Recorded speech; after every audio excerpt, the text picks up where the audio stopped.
যেন অজয় হয়ে পড়েছিল রংপুর রাইডার্স। কোনো দলই তাদের সামনে পাত্তা পাচ্ছিল না। বিপিএল এর এবারের আসরে টানা ৮ ম্যাচ জিতে সবার আগে প্লে অফ নিশ্চিত করেছে নুরুল হাসান সোহানদের দল। অবশেষে রাইডার্সদের জয়রথ থামালো দুর্বার রাজশাহী। ২৪ রানের জয়ে নিজেদের প্লে অফের সম্ভাবনাও জোরালো করল তাসকিন আহমেদের দল। ৯ ম্যাচে চতুর্থ জয়ে ৮ পয়েন্ট নিয়ে সেরা ৪-এ উঠে এসেছে দুর্বার রাজশাহী।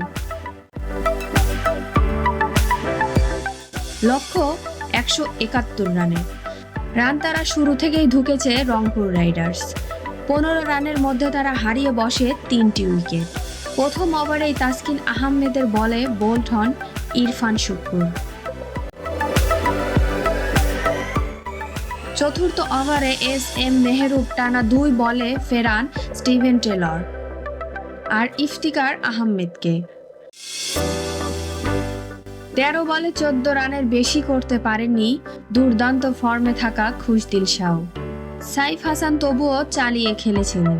২৯ বলে ৫ রান আর ২টি ছক্কার ৪৩ রান করে শফিউল ইসলামের শিকার হন তিনি। শেখ মেহেদী ১৩ বল খেলে করেন ৮ রান। ১০০-র আগে ৯১ রানে ৬ উইকেট হারিয়ে ম্যাচ থেকে ছিটকে পড়ে রংপুর রাইডার্স।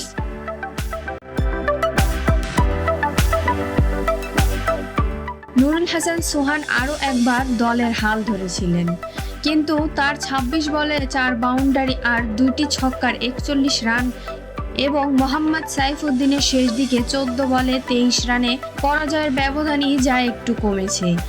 ১৯.২ ওভারে ১৪৬ রানে অল আউট হয় রংপুর রাইডার্সের ব্যাটিং ইউনিট। রায়ান ব্লার ৪ ওভারে ২২ রান দিয়ে নেন ৪টি উইকেট। ২টি করে উইকেট শিকার তাসকিন আহমেদ এবং এস.এম. মেহরুবের। এর আগে ১৬ ওভারের খেলা শেষে দুর্বার রাজশাহীর রান ছিল ৪ উইকেটে ১৫৩ রান। রান রেট ৯.৫৩ আর শেষ ৪ ওভারে রান হয়েছে মাত্র ১৭। উইকেট হারিয়েছে ৫টি। Run rate ৪.২৫। অর্থাৎ উড়ন্ত শুরু করা রাজশাহীর রান তোলার লাগামে শেষ দিকে বেশ ভালোভাবেই টেনে ধরে রংপুর রাইডার্স। নির্ধারিত ২০ ওভারে রাজশাহী তোলে ৯ উইকেটে ১৭০ রান।